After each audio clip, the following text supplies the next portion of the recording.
Hi, and welcome to the next episode of StudentSuccessHQ.com. The compilation of these various lessons and podcasts are designed to help you be the most effective student that you can possibly be. Over our years of education in elementary and junior high and senior high education, we learn a lot of these things, but we learn them kind of on an intuitive level.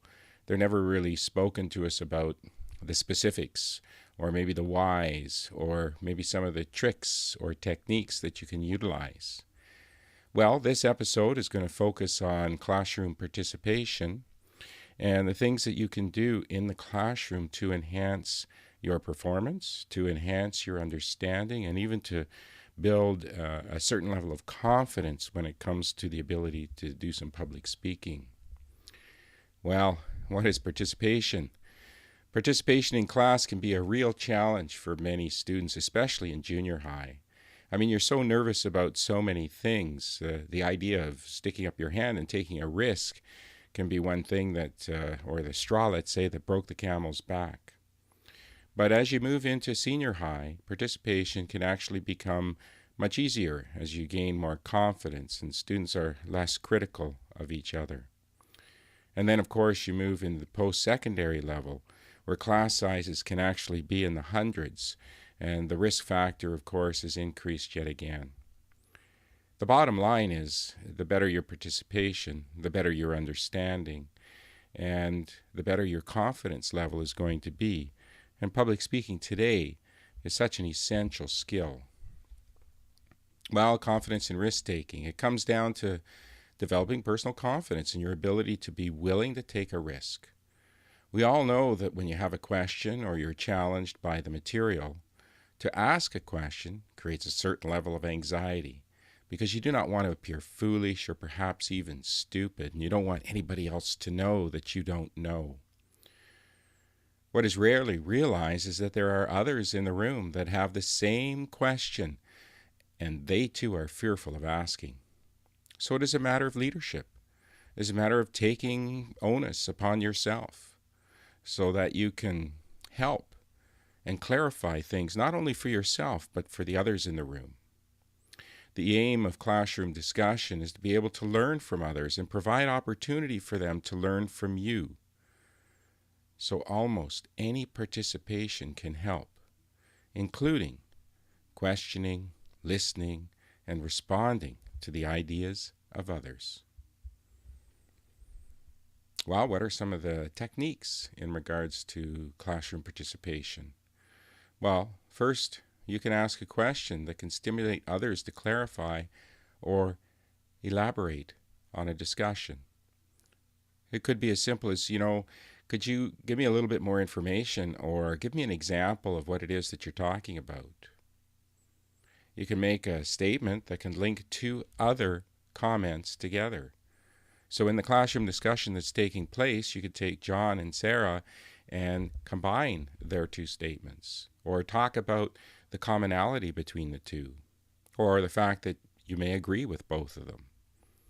State that you found another person's comments interesting or useful, and then explain why. Participating in classroom discussion, you can add on to another individual's comment or ask and explain how the comment adds on to what they contributed. You can paraphrase. That means sum up in your own words what someone else has said and add to it by elaborating or saying, so what I hear you saying is, and put it in your own words. Make a point about finding a common theme or idea from several different comments, especially if there's been an extended conversation. You could say something along the lines of, I seem to get a sense there's a common theme or a common characteristics that is moving through this discussion. Ask a question that creates a cause and effect scenario, such as, can you elaborate why you think if this will happen, such and such will happen? Find a way to say thanks for the comments because they shed new light on your understanding of the situation.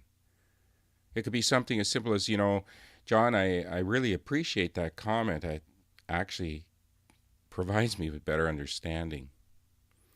You can also disagree with the comment made and explain why you disagree. Just ensure that you do it in a respectful and a gentle way. And it might be something as simple as, I see it a little bit differently. You don't even have to use the word disagree. Well, the goal in participation is to increase your understanding and the understanding of others. Participating in class can be a tremendous opportunity to develop new skills like public speaking skills, which will be so valuable in school. And as you step forward into the workplace, it'll benefit you there as well.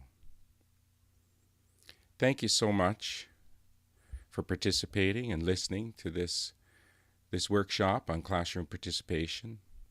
Student Success HQ is filled with hundreds of topics.